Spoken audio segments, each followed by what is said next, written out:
បាទជំរាបសួរបងប្អូនបាទហើយខ្សែដៃខ្សែទៀតហើយបាទឆ្លៀតគឺ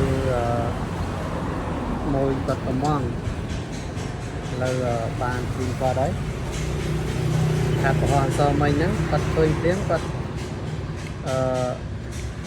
ជាវព្រាមបាទ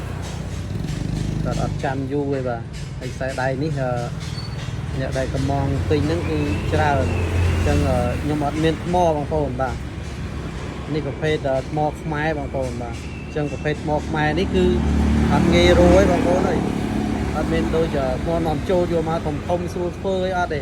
ថ្មខ្មែរនេះទ្រាំបានមួយខ្សែងាយទេបងប្អូនអើយនេះបាទនេះខ្ញុំទិញថ្មម្សៅមិញបានមួយដុំហ្នឹងទៅបានមួយខ្សែហ្នឹងកាត់ទៅស្ទើរមួយក្របផងនេះដាក់ដុំផ្សេងជំនួសបាទវាពិបាករស់សាច់ដល់ពេលជាងទៅវានៅជាប់សបកតិចបងប្អូនបាទវានៅជាប់សបកជាប់តិចមែនទែនបាទຂະຫນាត16លីដូចជាຂະຫນាត14លីអីផុតអស់ហើយប៉ុន្តែខ្ញុំកាត់16ទៅក៏កាត់យក16ទៅបាទ